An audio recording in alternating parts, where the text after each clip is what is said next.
गुरु ब्रह्मा गुरु विष्णु गुरु देवो महेश्वर गुरु साक्षात परब्रह्म तस्मै श्री गुरुवे नमः।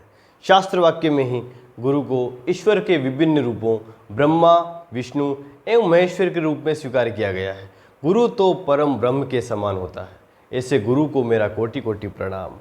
गुरु को ब्रह्मा कहा गया है क्योंकि वह शिष्य को बनाता है, नव जन्म देता है।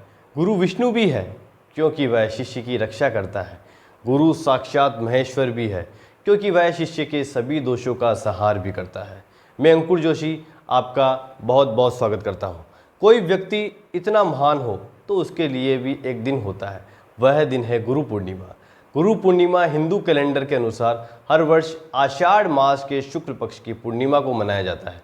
भारतवर्ष में यह पर्व बड़ी ही श्रद्धा के साथ मनाया जाता है। गुरु पूर्णिमा गुरु की आराधना का दिन होता है। इस वर्ष यह 5 जुलाई को मनाया जाएगा।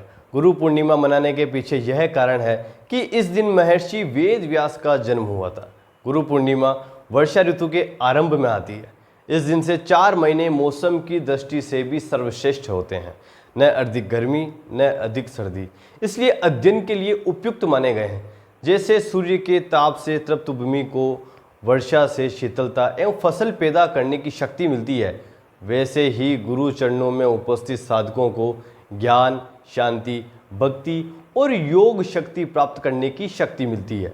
आषाढ़ की पूर्णिमा को यह पर्व मनाने का उद्देश्य है कि जब तेज बारिश के समय काले बादल छा जाते हैं और अंधेरा हो जाता है, तब गुरु उस चंद्र के समान है जो काले बादलों के बीच से धरती को प्रकाशमान करते हैं। गुरु शब्द का अर्थ ही होता है कि तम का अंत करना, यानी कि अंधेरे को खत्म करना। गुरु पूर्णिमा एक ऐसा पर्व है जिसे लोग त्योहार की तरह मनाते हैं। यह संधि काल होता है क्योंकि इस समय के बाद से ही बारिश में तेजी आ जाती है। पुरातन काल में ऋषि मुनि साधु संत एक स्थान से दूसरे स्थान की यात्रा करते थे। चौमासा या बारिश के समय वे 4 माह के लिए किसी एक स्थान में रुक जाते थे। आषाढ़ की पूर्णिमा से 4 माह तक रुकते थे और जहाँ रुकते थे उनके आसपास के गांव के लोगों को ज्ञान दिया करते थे। गुरु पूर्णिमा के अगले दिन से ही सावन की शुरुआत हो जाती है। इसे भगवान शिव का माह माना जाता है। इन दिनों में भगवान शिव की पूजा करना विशेष लाभकारी होता है। हमारे देश में गुरुओं का बहुत ही सम्मान किया जाता है क्योंकि एक गुरु ही है जो अपने शिष्य को गलत मार्ग से हटाकर सही रास्ते पर लाता है। पुरानी काल से संबंधित ऐसी बहुत सी कथाएं हमें सुनने को मिलती है जिससे ये पता चलता है कि किसी भी व्यक्ति को महान बनाने में गुरु का विशेष योगदान रहा है। इस दिन को मनाने के पीछे का एक कारण ये भी माना जाता है कि इस दिन महान गुरु महर्षि वेद व्यास, जिन्होंने ब्रह्मसूत्र, महाभारत, श्रीमद् भागवत और 18 पुराण जैसे अद्भुत साहित्यों की रचना की, उनका जन्म हुआ था। शास्त्रों में आषाढ़ी पूर्णिमा को वेद व्यास का जन्म समय माना जाता है। इसलिए आषाढ़ मास के शुक्ल पक्ष की पूर्णिमा के दिन गुरु पूर्णिमा का पर्व मनाया जाता है और इस साल गुरु पूर्णिमा 5 जुलाई को मनाया जा रहा है। इस दिन सभी शिष्य अपने अपने गुरुओं का आशीर्वाद लेते हैं और उन्होंने अब तक जो कुछ भी दिया है उसके लिए उनका धन्यवाद करते हैं। प्राचीन काल में शिष्य जब गुरु के आश्रम में निःशुल्क शिक्षा ग्रहण करते थे तो इसी दिन पूर्ण श्रद्धा से अपने गुरु की पूजा का आयोजन किया करते थे। इस दिन केवल गुरुजी की नहीं अपितु घर में अपने से जो भी बड़ा है अर्थात अपने माता पिता, भाई बहन आदि को गुरु तुल्य समझकर उनसे आशीर्वाद लेना चाहिए। मान्यता है कि जहाँ गुरु का सम्मान नहीं होता वहाँ कभी तरक्की नहीं होती, कभी सफलता नहीं मिलती। गुरु के बिना एक शिष्य के जीवन का कोई अर्थ नहीं है। रामायण से लेकर महाभारत तक गुरु का स्थान सबसे महत्वपूर्ण और सर्वोच्च रहा है। गुरु की महत्ता को देखते हुए ही महान संत कबीर दास ने लिखा है कि गुरु गोविंद दोऊ खड़े काके लागू पाए, बलिहारी गुरु आपने गोविंद दियो मिलाए। यानी एक गुरु का स्थान भगवान से भी कई गुना ज़्यादा बड़ा होता है।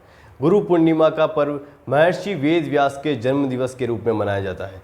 वेद व्यास जो ऋषि पराशर के पुत्र थे, शास्त्रों के अनुसार महर्षि व्यास को तीनों कालों का ज्ञाता माना जाता है। महर्षि वेद व्यास के नाम के पीछे एक कहानी यह भी है कि माना जाता है कि महर्षि व्यास ने वेदों को अलग अलग खंडों में बांटकर उनका नाम ऋग्वेद, यजुर्वेद, सामवेद और अर्थोवेद रखा। वेदों का इस प्रकार विभाजन करने के कारण ही वह वेद व्यास के नाम से प्रसिद्ध हुए। गुरु पूर्णिमा के दिन गुरुओं का पूजन किया जाता है।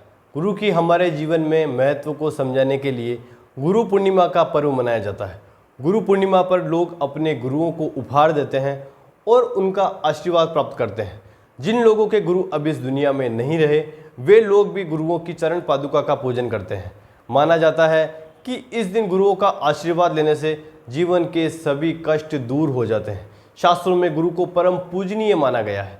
गुरु उस चमकते हुए चंद्र के समान है जो अंधेरे में रोशनी देकर और पथ प्रदर्शन करता है।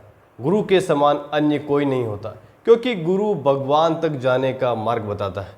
हिंदू धर्म में गुरु को ईश्वर से भी श्रेष्ठ माना जाता है, क्योंकि गुरु ही है जो इस संसार रूपी भवसागर को पार करने में सहायता करते हैं। गुरु के ज्ञान और दिखाए गए मार्ग पर चलकर व्यक्ति मोक्ष को प्राप्त करता है। अंधकार को हटाकर प्रकाश की ओर ले जाने वाले को ही गुरु कहा जाता है। गुरु वह है जो अज्ञान का निराकरण करता है, अथवा गुरु वह है जो धर्म का मार्ग दिखाता है।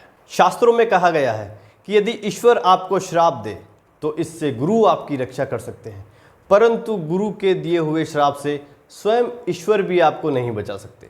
गुरु को भगवान से भी ऊंचा दर्जा दिया गया है, क्योंकि वह हमें इस संसार में जीने के तरीके और अंधकार से प्रकाश तक ले जाने का रास्ता दिखाते हैं। गुरु पूर्णिमा के दिन आप भी अपने जीवन को कष्टों से मुक्त कर सकते हैं। आइए अब हम जानते हैं कि आप कैसे गुरु की वंदना कर सकते हैं। गुरु पूर्णिमा के दिन सबसे पहले आप अपने गुरु को नमन करें। यदि आपने किसी को भी गुरु नहीं बनाया है तो भगवान विष्णु को गुरु मानकर आप उन्हें नमन कर सकते हैं। गुरु पूर्णिमा के दिन उन्हें नमन करके उनसे कृपा की प्रार्थना करें और फूल प्रसाद चढ़ाएं। जो छात्र अपनी पढ़ाई को लेकर चिंतित है, उन्हें गुरु पूर्णिमा के दिन गीता पाठ करने के बाद गाय की सेवा करनी चाहिए। इसके साथ ही भाग्योदय नहीं होने या खराब आर्थिक स्थिति से जूझने वाले लोगों को गुरु पूर्णिमा के दिन किसी ज़रूरतमंद व्यक्ति को पीले अनाज, पीले वस्त्र और पीले रंग की मिठाई का दान करना चाहिए। गुरु पूर्णिमा के दिन दान पुण्य करने का एक अलग ही महत्व है। कहा जाता है कि आषाढ़ी पूर्णिमा को दान पुण्य अवश्य करना चाहिए। इस दिन दान करने से बुद्धि और विवेक की प्राप्ति होती है। तो आज हमारा यह एपिसोड गुरु पूर्णिमा पर था और मुझे आशा है कि मैं आपको उचित ज्ञान दे पाया हूँ। यदि आपको वीडियो अच्छा लगा हो तो आप लाइक ज़रूर करें और कमेंट में मुझे ज़रूर बताएं कि आपको वीडियो कैसा लगा। अगले वीडियो में मिलते हैं। जय श्री कृष्ण।